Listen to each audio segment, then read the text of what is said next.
T.R.O.N podcast listeners, this is your host, Rashad Woods. And today I have a very special guest who I'm honored that allowed her time to be utilized to be on this platform.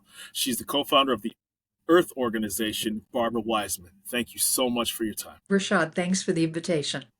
Yeah. Very, very happy to be here. You know, I have to say that your accolades kind of stopped me in my tracks a little bit when I got a chance to see all the things that you accomplished and what your organization currently does. I wanted to make sure that you get a chance to just talk about everything that you're accomplishing and continue to do. Just give us some insight on your background, and then, if you could, about the Earth organization, please. Okay, great. Well, in my background, I have an extremely varied background, right? That you Yes. would never think would end up with me doing what I'm doing right Right. now, right? Right. But, let me start from, grew up in New Mexico and had some amazing parents. My dad owned an airline company, but small airplanes. And Wow. we our house was connected onto the airplane hangar. Hmm. And he was the only company who had a contract with the Atomic Energy Commission and Wow. had, when Los Alamos was still top secret, his planes were the only planes that were allowed to fly in and out of That's that amazing. high mountain area to Yeah. transport, all these military generals and Oppenheimer and all these people, right? That's And our house unbelievable. was connected onto the hangar. So I got, I was really young, but I got to meet some of these people and anyway, it was just a really, really unique childhood. Unbelievable. And Yeah. and your travels took you, you're currently in California right now. And so you've always been involved in public relations, you've always been consulting, and you're the executive director now. And what I found fascinating about your background is that you've always believed in this cooperative ecology that you guys utilize at the Earth organization. For the listeners of this program, and we'll get deeper into this, what exactly is cooperative ecology? I'm glad you asked. That's a term that we actually coined and even trademarked. Mm. And it's a fascinating concept. It's one that most of your listeners will understand the sort of interconnectedness of life, the mutual interdependency. But cooperative ecology is basically a study of those interconnections. And it's fascinating the deeper and deeper you look into that field of just how interdependent and mutually dependent we are Right. with all the other life forms and the things in our own ecosystem, Unbelievable. right? Correct. Yeah, so whether that ecosystem is your family, your parents, your siblings, Mm. your home, or, for kids, their school, the community, nature, everything around them, there's this incredible interdependence. So whether you're talking about the microbes in your gut, and how much are you enhancing and strengthening them, Right. and how much are they enhancing and strengthening you, Right. you know and so this whole study of how the world works Hmm. basically is on mutual dependency and mutual support, Right. whether an organism or a person or whatever is actively enhancing Hmm. or and strengthening the world around him or her, Correct. and Yes. or not, really shows the value of that person in their own ecosystem. I And Yeah, it's yeah, go amazing. ahead. No, I was just saying that's amazing. Yeah, it's a fascinating concept. The more you look at it, I love I'm always asking people if they come across interesting interconnections to, send them to me as examples. And Right. one of the most beautiful ones that I recently heard about, which I just love, is that a pregnant woman, the stem cells of a baby, which are just incredibly powerful building blocks. And so here the mother is giving life to the fetus, Hmm. and the stem cells in the fetus will go to different areas of the mother's body that Wow. aren't doing well and will help build them up and strengthen them and make them healthier. Oh, wow. I did not. Isn't that incredible? That's absolutely like it's like the body already knows where the weaknesses are lying in and it's self heal. It sounds like out of a sci-fi movie, right? Like that. You know what I mean? Like, and here Yeah, we are, just functioning on a day by day basis. Yet at the same time, in order for have a healthy baby, healthy childbirth, it's naturally doing that.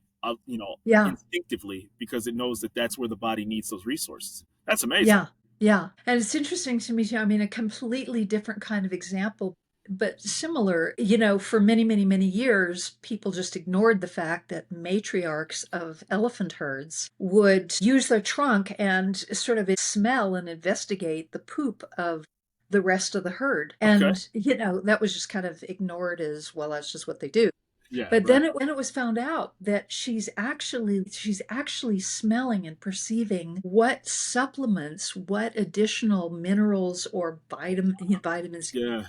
do they need that Correct. they're not getting, and then she'll move the herd to that area of Unbelievable. nature where they can, get more vitamin A or whatever it is that they need. I mean, it's Right. just fascinating. It's their It's equivalent of making fascinating. sure they go to the healthy section of the grocery store, so to speak, right? Yeah, yeah. Wow. Wow. That's So, amazing. it's to the more I, I I decided to create this educational program that Mhm. we call a cooperative ecology for kids. And the reason that we decided to do that was because, I was looking at all of these different situations where you have, for example, very large chemical companies, if you will, and the majority of those people in those companies are good people.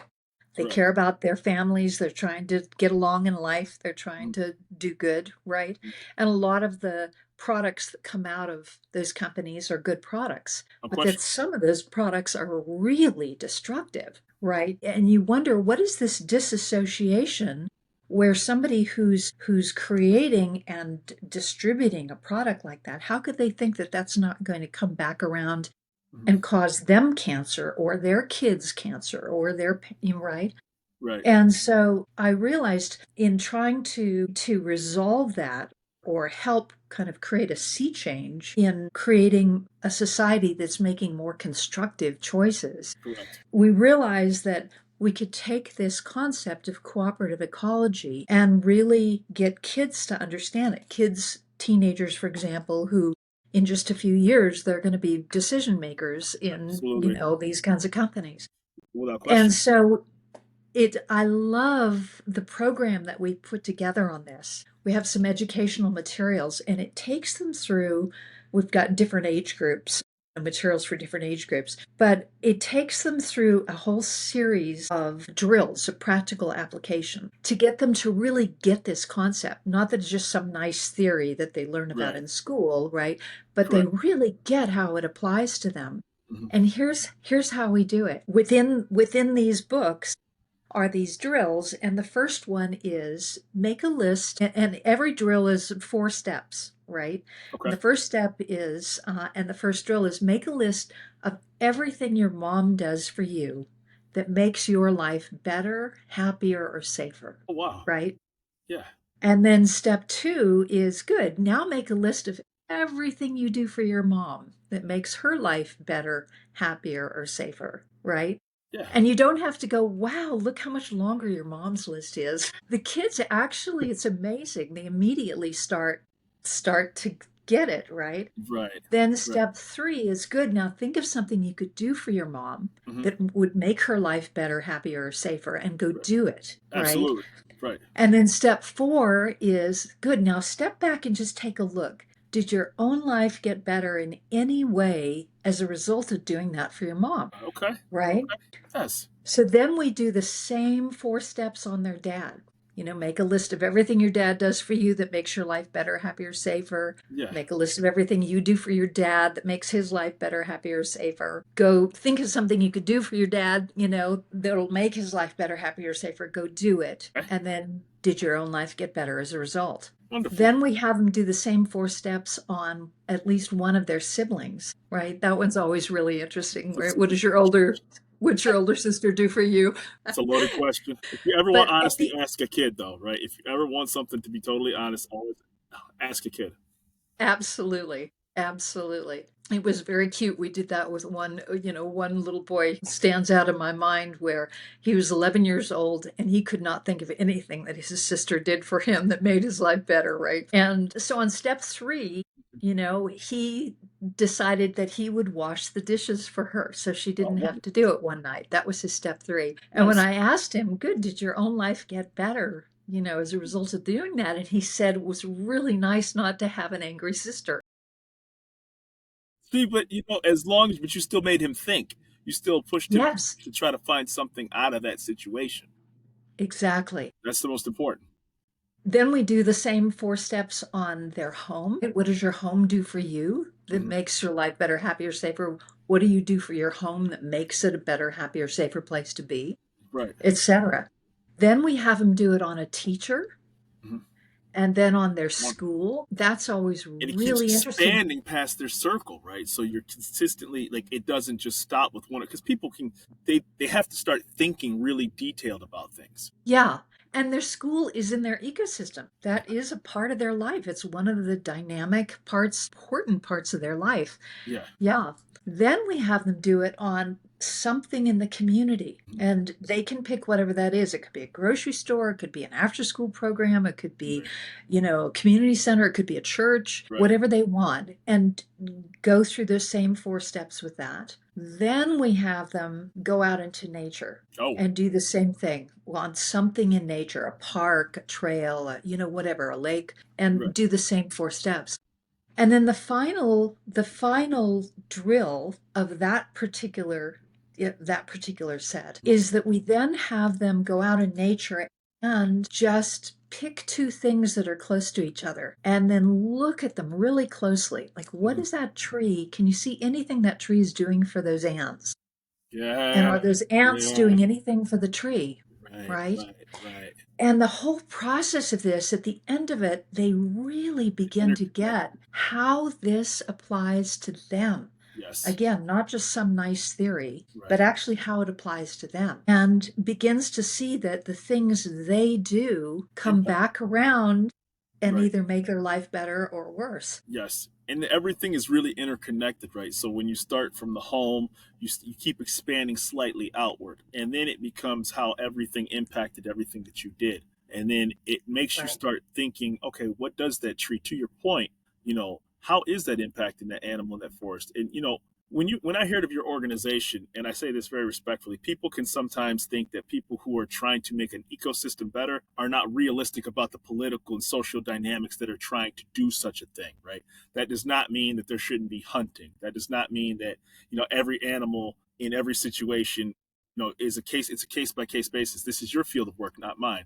But it's a very, very delicate balance that you probably have to deal with nature, governments, social political avenues, as well as geographical locations of how do you navigate all Well, it is interesting. It's a really good question. that? The whole reason that I originally got into this field, one was, well, I'll get into that a little bit later because it's a super interesting story of Yeah. who my co-founder was. But how we navigate it is we've got a 6-step standard operating procedure Okay. that we take any environmental situation that we are interested in possibly taking on, we walk through, Hmm. right?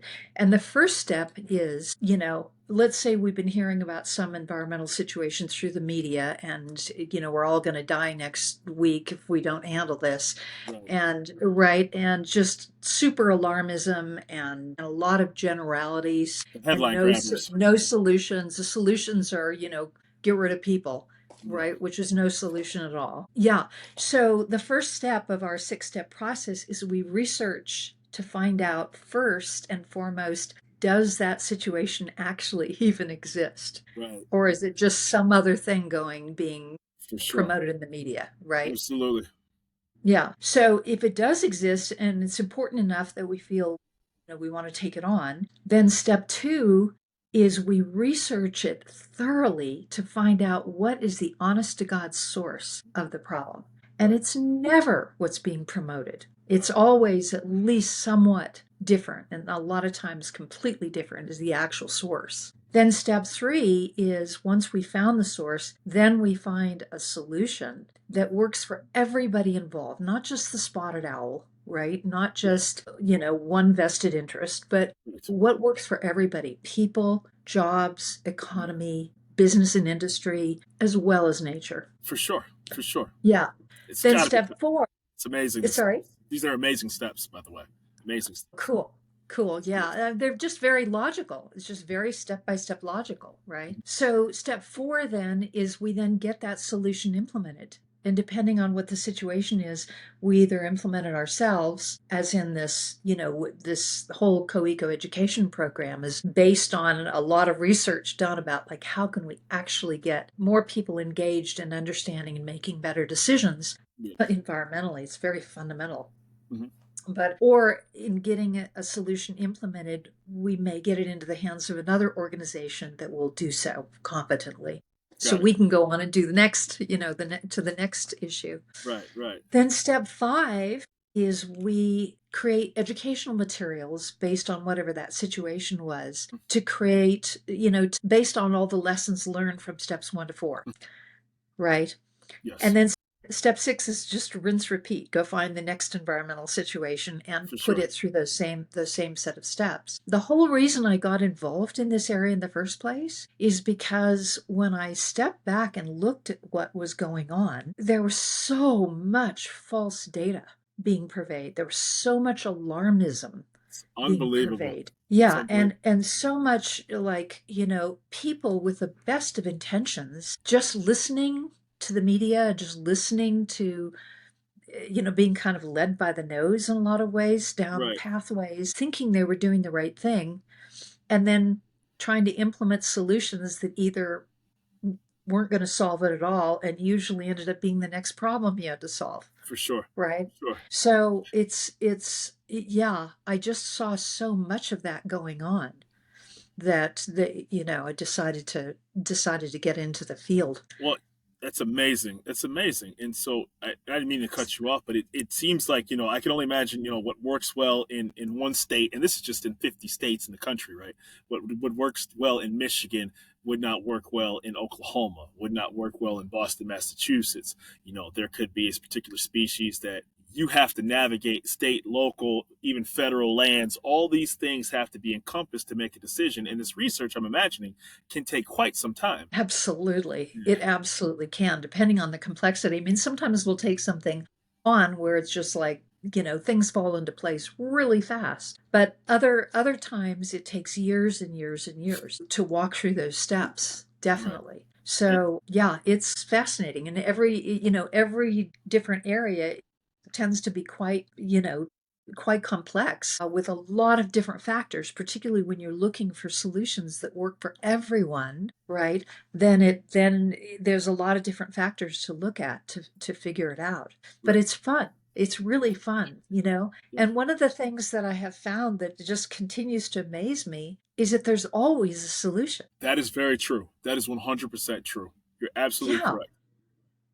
So it's never like an impossible thing to fix. And it's always a solution that can be implemented.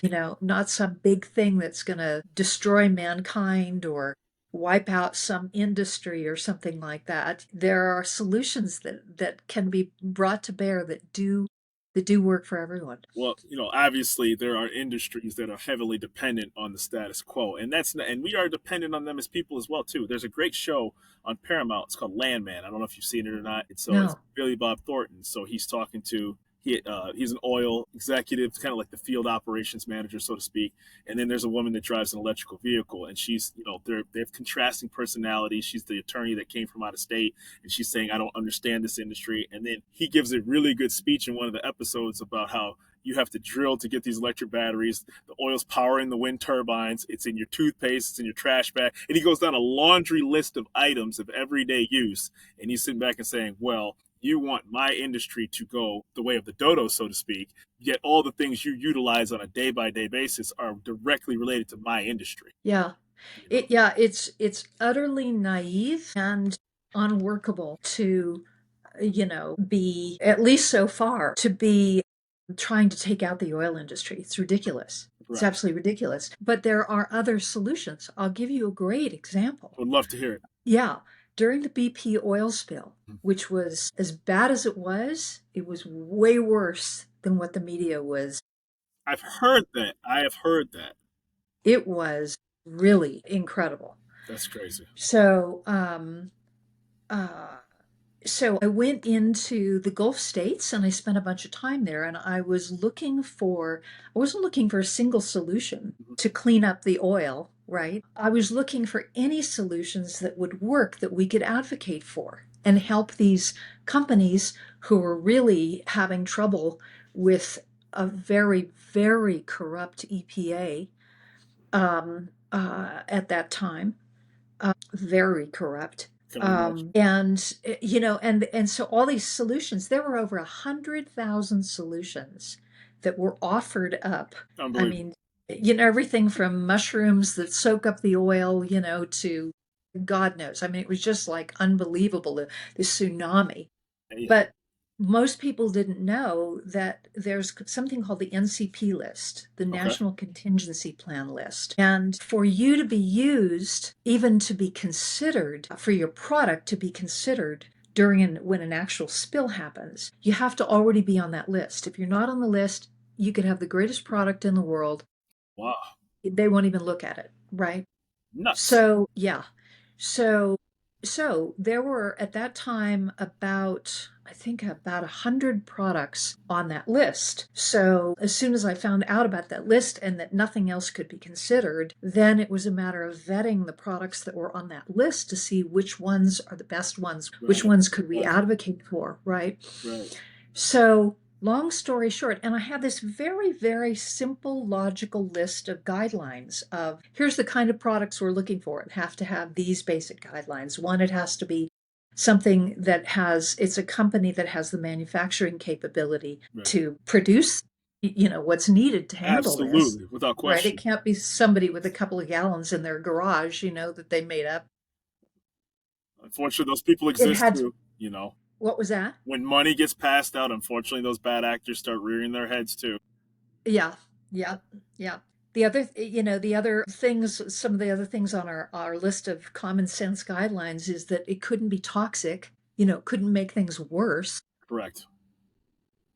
It had to be affordable. It had to be something that actually was a viable, workable product. It had to have a track record of success. Just some common sense basics like that, right? Right. And it had to actually clean the oil up. Right. It couldn't be something where it just transferred the problem somewhere else. Correct. I wasn't interested in sponges that soaked up the oil, but then transferred it to another place, Correct. right? Where it would just make that area more toxic. So, much to my shock, there was only one product on that whole list that actually fit all our guidelines. One product. Oh my goodness. One product, That's right? But the good news was that there was one product. There was at least one, right? yes. And it was this phenomenal product called Oil Spill Eaters 2, OSE2. Oh, And it's enzymatic. It does exactly what nature does to clean up an oil spill. But whereas nature would take like over a century or more to clean up that spill, this could have cleaned it up in the matter of a few weeks. I mean, it was just unbelievably effective. it's incredible. So then we had to find out why was the EPA playing every dirty trick in the book to prevent it from being utilized, I can only and imagine. why was the only product that the EPA was allowing to be used is this product called Corexit, which is unbelievably toxic. It's 50 times when you combine it with the oil, it makes the oil 50 times as toxic as if you'd done nothing. Oh my It gosh. would be, yeah, it causes mutations, it causes cancer, it causes birth defects. I mean, it's just this horrifically toxic, terrible thing. But the one benefit it had for the EPA and for the oil companies is that within 30 minutes of coming in contact with the oil, Yeah. it sinks it beneath the surface where you can't see it. So no, yeah, it's like cleaning your room before your parent comes in. You didn't fix the problem, right? You just shoved the clothes. Right. Right. Where the Mom's plates office. got shoved under. That's all she wrote. Just shoved them under the bed. Don't look. Don't worry. Yeah. Wow. So it was a But this made it so much worse because when the oil's on the surface, at least you can gather up a portion of it or some of it, soak up some right. of it and move it to landfill or something. But this stuff makes it 50 times as toxic, and then spreads it throughout, takes it off the top, Oh my. spreads throughout the entire water column. And Oh, so the amount of wildlife killed. that were annihilated, right? And Unbelievable. then, oh my God, it was just such a horrible, horrible scene.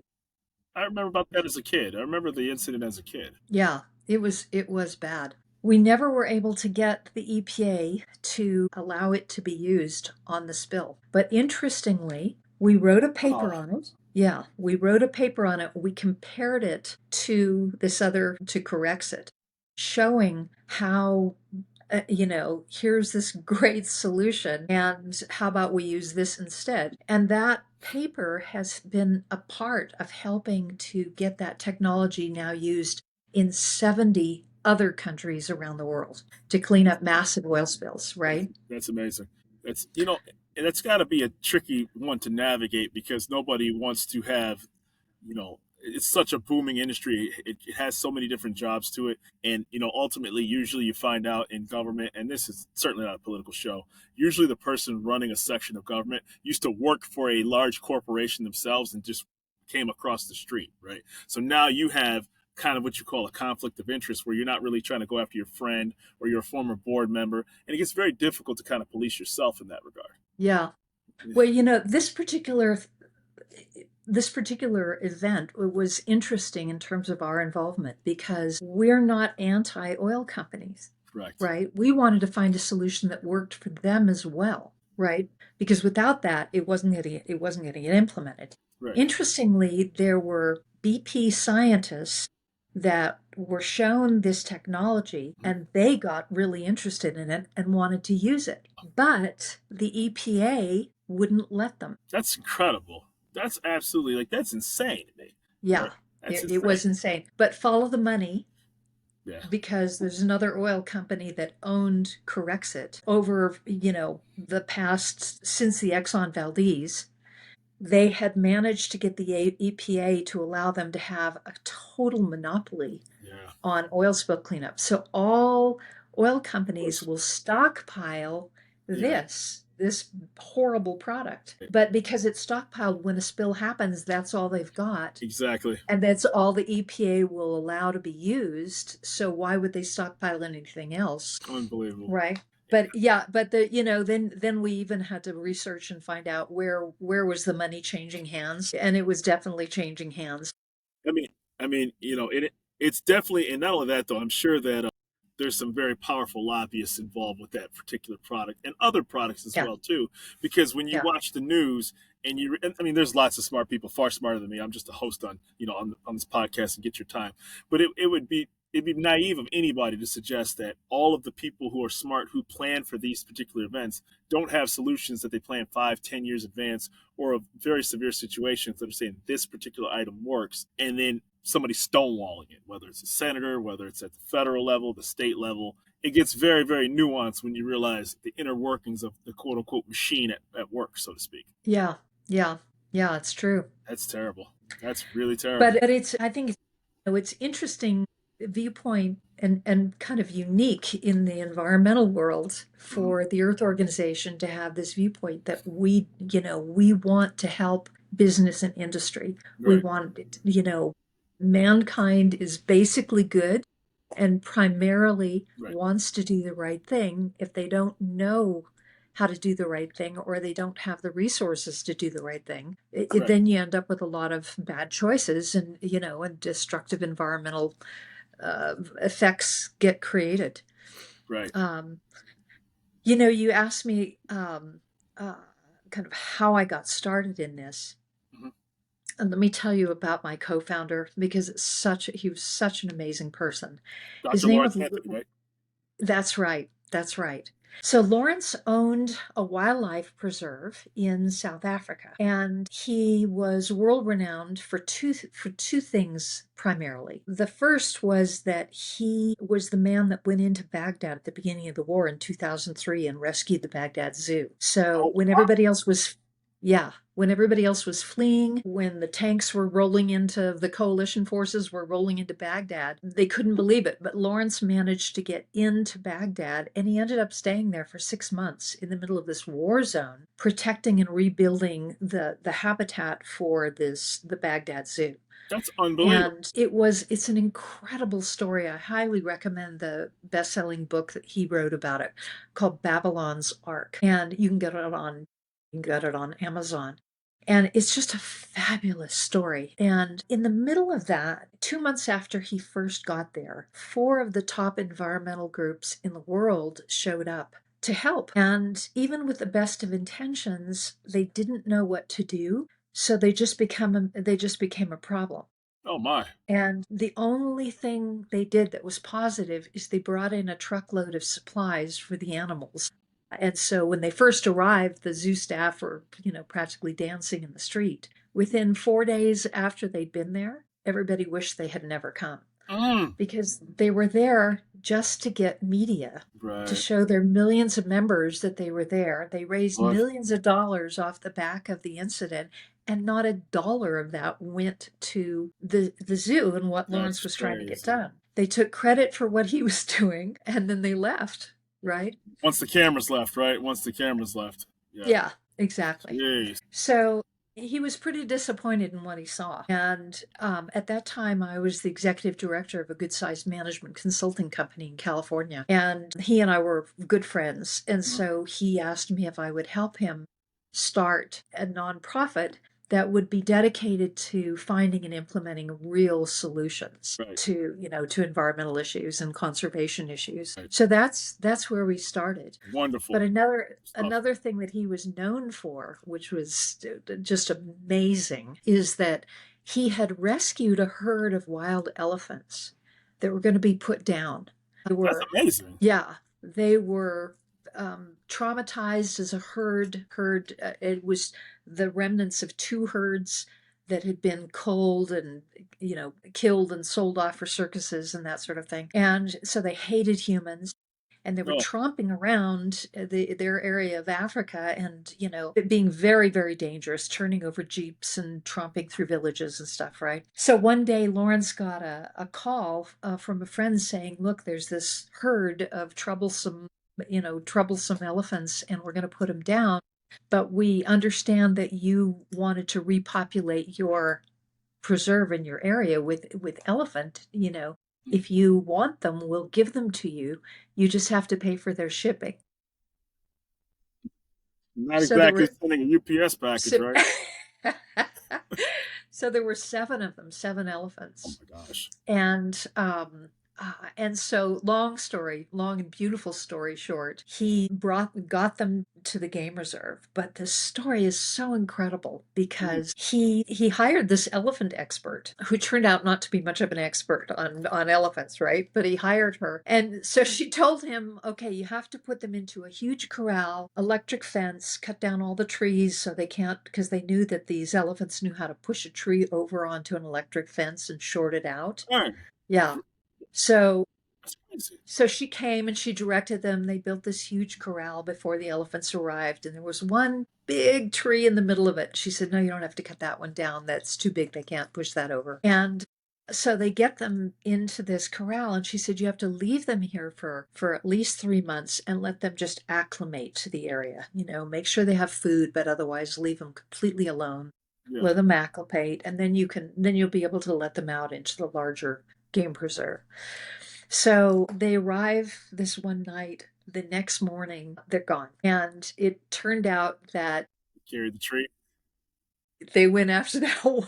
They pushed it over, shorted out the fence, escaped. And then, get this, they Unbelievable. went to the outer game preserve, which is about 26 kilometers, right? They went there that was also had electric fence, and they couldn't find they didn't have any trees near the fence Yeah. to short it out. So they traced back a mile into the game preserve to find the green box that sourced the electricity to the fence, and they stomped it into the ground and they Wow. escaped, That's how right? much they knew. This is some Jurassic Park type Unbelievable. stuff, to be honest with you. Like that's something you just like legitimately like I'm in my head like Oh, they really don't do that. It's like, no, they knew exactly where to look for it. They knew exactly. They had been, you know, They could must perceive the electricity or something, the flow unbelievable. or something that they could find it. You But the got to be. story gets even better. Mm-hmm. So it took them 3 days to find them. And they were headed straight back in the direction of their old home, right, Mm-hmm. where they had been brought from. And this helicopter pilot managed to, herd them back, got them turned and herd them back. And they got them into the now heavily fortified, treeless corral, right? Right. And Lawrence fired the elephant expert. She'd Of been wrong on a course. bunch of different things, right? And he just went, I've got to get these elephants because he was told by other game rangers if they get out again, we're putting them down. They're too Sure. dangerous, Sure. right? Sure. So he just went, I'm their last hope here. And they have to learn to trust at least one person and settle down. So he set up a tent and a little camp right next to the corral. Oh And he wow. lived with them 24 hours a day and just went, I'm just going to live here with these elephants just out of their reach, right? But until they settle down. And for 3 weeks, they were charging around and Oh, that's trumpeting so and intimidating. kicking up Oh my gosh. dirt. And oh my God, they're huge, right? Couldn't even imagine.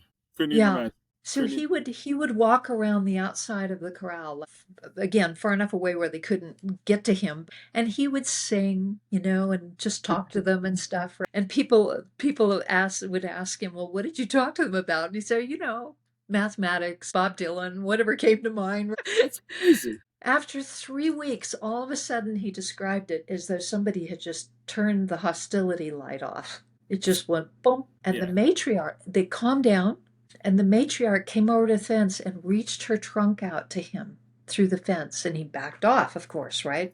Because before she would have got him and pulled him in and killed him. Oh my gosh. So he backed off. So she walked around the corral a little bit more, and then she came back again, reached out to him again. And he Yeah. backed off the second time. Same thing. The third time, he just stood his ground and she just stroked his chest with her trunk. Like, you finally get me. You finally get me. I'm finally comfortable with you. You finally Yeah, understood where I was coming from, where you can't, yeah, right. You calmed the area. Like, you decompressed the situation. That's yeah. amazing. So he immediately went, okay, again, the elephant expert had said leave them there for 3 months. He went, no, we've done what we can do. He immediately let them out into the larger preserve. And they went straight back to the electric fence around the large preserve. And they walked the entire 26 kilometers with the matriarch's trunk 3 inches below the electric wire, looking for a break in the fence, right? Yeah. And when they couldn't find one, that was it. They Yeah. never tried to break out again. Yeah. So And that's the part then, of understanding the environment that's around you. yeah, story gets better. I can't wait to hear it. So 2 weeks later, Lawrence and his wife they had this charming thatched roof cottage on the game preserve. And they were in bed and they heard something on the roof. Mm-hmm. And Lawrence thought it must be a leopard. So, middle of the night, he very carefully opens the door to see what's going on. And the whole herd was standing there. And what they'd heard is that they were eating the thatch out of the roof, right? Yeah. But they had come to see him. That's And amazing. That's And amazing. the matriarch had been pregnant when the herd arrived, and she'd had her baby, and she pushed her baby in front of her to show Lawrence her new baby, right? That's insane. That is absolutely, this hostile animal that was close to getting put down wants to show off Yeah, her baby in front of Lawrence. yeah. That's incredible. So the story, it just got better and better and better. Over time, it got so that every single time he went away on a trip, the whole herd would magically show up at his house the night he returned. Every single time. I saw it twice myself because we take people on safaris as a fundraising mechanism and as an educational mechanism for Yeah. right once a year we take a group of people down on safaris. So two of the times when we were at on their preserve, Mm-hmm. Lawrence would have been out of town and I would arrive a few days early and he Mm-hmm. would come back on the same day. And lo and behold, a few hours later, here would come the herd That's to see unbelievable. him. Waiting for his return to say hi to their friend. Incredible. That's What amazing. One time he missed his flight and they came as far as the garden gate and then perceived that he wasn't there and left. And the next night when he arrived, they came back. So then the Wow. story is like It's just touching. so amazing It's because touching. it gets even better from here.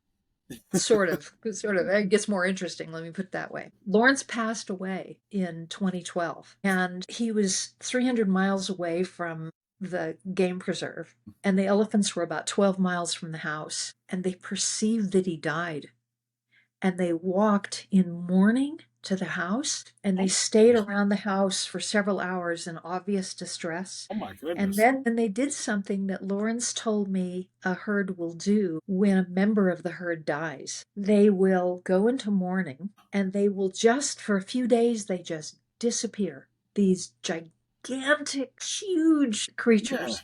Yeah. The game rangers, they just disappear into the bush, right? Game Yeah. rangers can't find them. And after a few days, they come out, life goes on. But he said every year they'll come back to where the elephant died and they'll like move the bones around. And it's almost like a ceremony or something, Yeah. right? And they'll do that year after year It's around the amazing. same time yeah.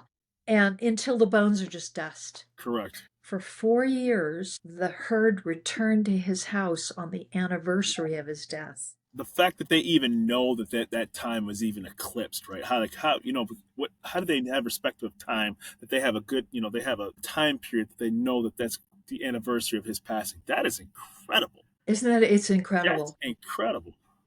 If your viewers want to read the whole story, he wrote another best-selling book called The Elephant Whisperer. That's what his publishers wanted him to call it. He was very humble and he went like they were the ones doing the whispering. I just listened, right? Yeah, yeah.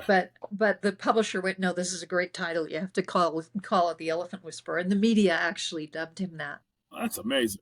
But the story is told beautifully in that book, the whole relationship and how Hmm. it came to be and how it developed. That's But it's such a measure of the man too. yeah, that is who goes into Baghdad to save the ant? I mean, because I think oftentimes when we see a cataclysmic event or live, something, very, very large that takes place, we're not thinking about the environmental impact, right? We think about the human impact, obviously, is Yeah, very important. But then, yeah, when the cameras leave or what you're looking at, the sustainable ecosystem around that. And so yeah, that's where your organization comes in. And so, and continues to do. One of the things I did have a question about, which I found completely fascinating, was that you find water resources in areas that on paper should not have it available to right. get it. That's incredible. Can you talk about that? Yeah, would love to, would love Yeah, to. Again, that remember the six-step process of how we take something on and research it and find this solution. If you look at a map of the world showing the deserts, yeah, and over the past 50 years, there's been an incredible increase in deserts. And they call it desertification mm-hmm, as deserts are expanding. It has to do with a wide variety of things. mm-hmm, Um, you know, it has to do with a wide variety of things. mm-hmm. A lot of it has to do with over chemicals, too many chemicals in farming Yes. that are just creating dust I didn't bowls even think after, about that. right? I didn't even think about that. Yeah. So that is a major, major source of it. Yes. So that has to get handled. If you Okay. look at a map, you'll go like, "Oh my God!" Around the world, Yeah. this is a real situation. And so, um, water is becoming. I'm sure you've heard, water is becoming, being fought over. A lot of the wars going on in the Middle East and that sort of Yes. thing been Right. fought over water, Yes. right? Not religion, water. Farmers in the American Southwest and ranchers are having a Droughts all the time. terrible time. Yes. Terrible time. Yeah. Yes. They had to The fly in water droughts. into the Arizona, to the Grand Canyon because the water levels were getting so low, right? You don't hear about stuff Yeah. like that, right? You know Yeah. what I mean? Yeah. So we started researching this and I came across online this theory that I immediately went, oh my God, if this is true, without any exaggeration whatsoever, this is the solution to the world's access to fresh water problem, Right. right? Right. Yes. it was absolutely phenomenal. And so I hired some scientists Yeah. and we started researching this to see, was this true? Yeah. And the more we've looked, the more it really looks like it is absolutely true. And the more we've applied it and the solutions, it's been phenomenal. But let me back up a little bit. I'll explain what this theory is. So if you ask by far the majority of scientists this question, if 5 billion years ago this planet was hot molten lava, where did all that water come from? It That's a now very good covers over question. 70% of the planet That's very deeply. good. Where did that come from? They will tell you that it all came from meteors from outer space. Okay. Correct response. That look on your face was the correct response. It's like, that makes no sense whatsoever. It doesn't. Just looking at the volume of it, Yeah. right? It just makes no sense. It doesn't. So back in the 1930s, there was a man by the name of Stephen Rees, and Rees was a geologist. He was, before Hoover became president, his family gained their wealth from mining. And as you go deeper and deeper into the planet, the increased pressure will actually prevent, there's a demarcation point beyond which water from the surface can't trickle down. Right. Doesn't matter whether it's stopped by hard rock or not. It can't go past that point because the pressure just keeps, prevents it. So they were drilling these mines that were far below that demarcation point. Oh, wow. And they were finding, and they were these extremely valuable silver mines. They'd hit into some rocks and water would start pouring out and it would drown out the entire mine before they could even pump it out. So Wow. he went, this one paradigm of this all came from outer space, doesn't make sense in that paradigm either, because it Right. can't get to this surface. Correct. Exactly. Exactly. Yeah. So he actually postulated, if you will, and it appears to be completely valid, that the planet actually makes water and it makes it in the magma, in the lava area right beneath the surface, right? Yeah. And the intense heat and pressure creates a synthesis between hydrogen and oxygen. Yeah. And then it turns it into gaseous form. And because of all the pressure, it then pushes it up through any cracks or fissures that it can find in the Earth's surface Yeah. to the surface. That's And amazing. once it hits the surface, then it goes into what we all learned about in high school, the hydrologic cycle, Yeah. driven by the sun, evaporates, Yeah. comes down in snow and rain, trickles through loose soil down into shallow aquifers, and round it goes. Yeah. But there are just everywhere Mhm. these cracks and fissures Enough of it to take place where the entire time that it brings that much water to the surface. that's right. Right. And a lot of these cracks and fissures don't come all the way to the surface, but they come close enough to the surface to be able to access them. And interestingly, he postulated from all of his research, and it has since been proven to be true with That's amazing. what we call remote sensing equipment. That's There amazing. is literally 5 times as much fresh water accessible in that area of the planet as there is in the oceans on the surface. Really? 5 times as much as the oceans, right? Right. So it turns out that there's never been a scarcity of fresh water on the planet. There's only been a scarcity of the knowledge of how to find these fissures and cracks that are bringing it up, right? That's And that amazing. water that's never been on the surface before Yeah. tends to be extremely good quality water because it's not polluted. Correct. Correct. That's what I was about to say. It's never been really. There's been nothing that else has had contact with it. It has no other Yeah. environmental or human pollutions into it. That's amazing. So now if it's coming up through a salt dome or something like that, it might be too saline, or it's not all just pure Correct. drinking water. But what is phenomenal is, very long story short, because we've been working on this for 9 years now, Yeah. is that actually 10, I just realized, is that the Earth Organization owns a proprietary technology that makes it possible to find those fissures. That's insane. So That's we can go out into the desert, yeah. right? In an area where other geologists will insist no water can be found, and they've failed to do so repeatedly.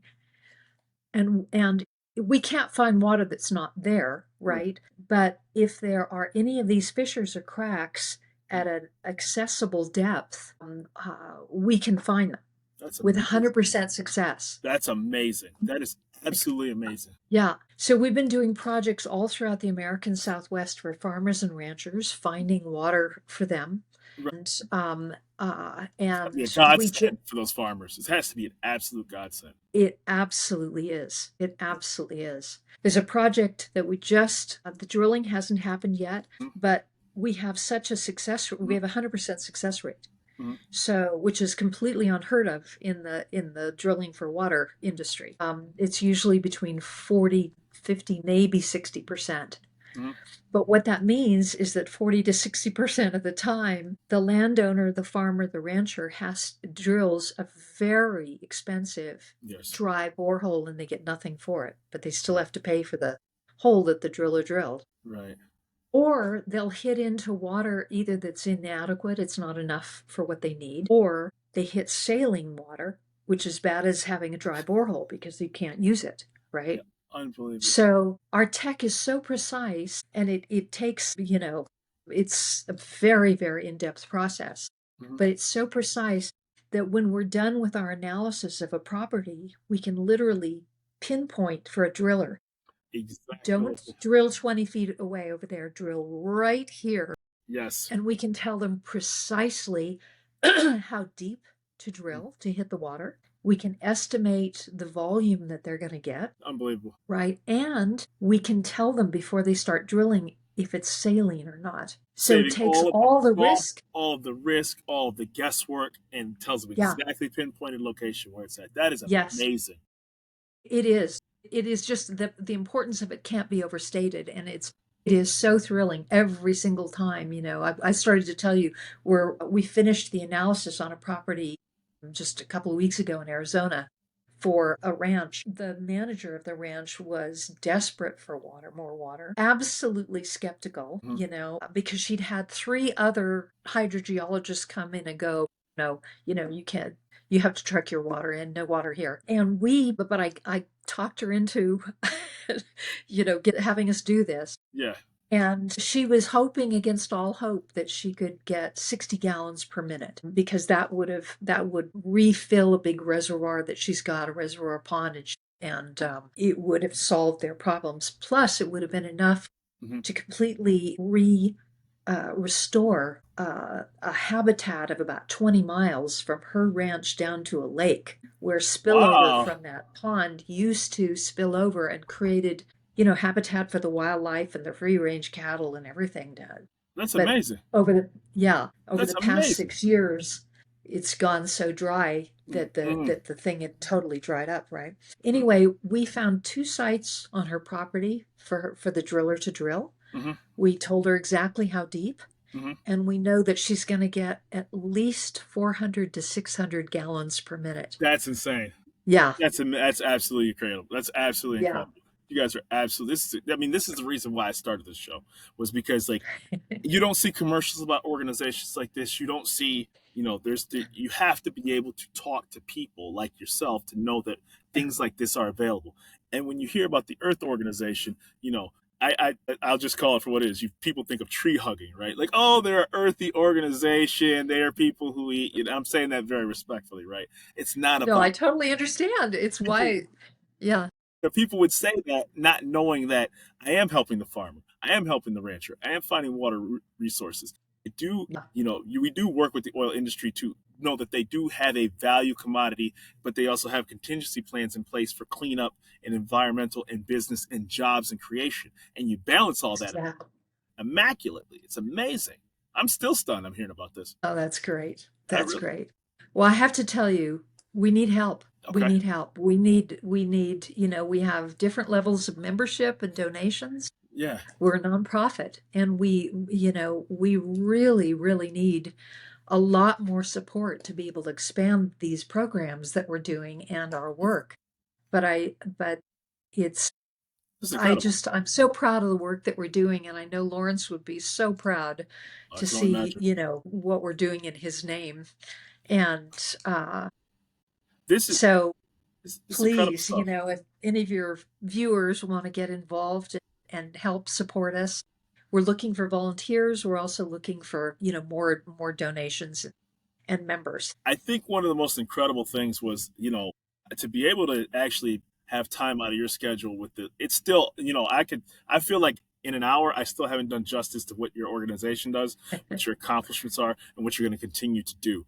And so I will certainly make sure that when this episode comes out, that it's promoted to the best of its ability, that there's a link to your organization, and that the clips, reflect exactly what your work and what you do. Because, at the end of the day, no matter what walk of life you come from, you do have to live here, right? And you have to, we're a shared space. Whether people, Right.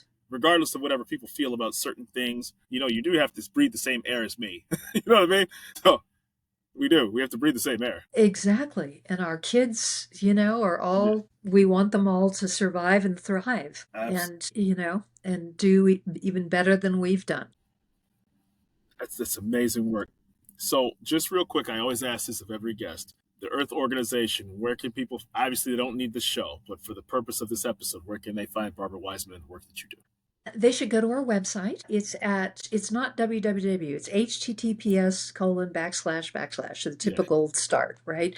And then don't forget the word the earthorganization.org. Okay. Yeah, so Very much. the earthorganization. Yeah. I loved going to the website, by the way, too. I'm a huge fan of reading history, the world around me, and our world is much bigger than the street we drive down and the billboards that we see and our day to day, activities. It can get very narrow of what the world really truly is. And you've opened up my eyes to everything that's available to look at, and I'm very grateful for this opportunity. Well, thank you, Rashad. Thank you so much. Why, just, I think the most important message that I would give your listeners is it's so important to get curious. Yes, It's so important to look for yourself and not just listen, because yes, there's so much false data out there. absolutely. I talked about at the beginning of the show, like how much alarmism I was seeing. It's not that there aren't very serious environmental situations going on that need to be handled, Hmm. but they can be handled. Right, But people have to step up and do something, right? right. But there are solutions, and they're not painful solutions, Yeah, right? There are real solutions that work for everyone, that make things better, or at least don't make things worse. Unless somebody really has purposefully destructive intentions, correct. our solutions aren't going to work for them. Exactly. Those are the ones that complain bitterly, because it's making things better. Yeah, but it's weird. Yeah, those people are strange, and that's why they're not guests on this show. There's a reason why. And that's a good thing. And No, that's a good thing. I have no interest in that. So, but I've always been a curious person, and this is obviously the manifestation of curiosity, which is why it's the randoms from nothing. Whether it's a business owner, whether it's a member of the military, whether it's an Earth environment organization such as yours, this is why I created this show, to be able to bring these things to light and be able to be more educated and ultimately be a better person of this earth, to be a better steward of the environment around me. So I want to thank you for that. I'm very appreciative. Oh, Rashad, thank you so much. Thanks for having me on. It's been great. This is top of the food chain for me, so I'm very appreciative. Thank you, Barbara Wiseman. Oh, that's great. Well, you'll have to join us on one of our eco safaris to Africa. And sign me up. Sign this guy up. No questions asked. You have my number. You have my email address. You don't have to ask. I don't like. Sign me up, please. Well, my goodness. Well, we've got one happening. Our next one is in May next year, Okay. 2026. Okay. Right? We will absolutely be in touch. Man, that's incredible. Fantastic. Good. Thank you. Good. Thank We've you. got a few more places in the group to fill, so Oh we'd man. love to have you. That would be on my bucket list. I mean, this is incredible just thinking about that. We'll be talking off camera, but sign me up, please. Sounds good. Thank you. I'm really appreciative. I could talk for days. I'm the kid that the teachers always told to shut up, by the way. So this is great. Just keeping it real. And I hope you didn't follow their instructions. Clearly, I didn't. Except to listen, but you're a good listener as well. I'm so Yeah. grateful. Thank you, Barbara. Thanks. Bye bye. Bye, Rashad. Bye.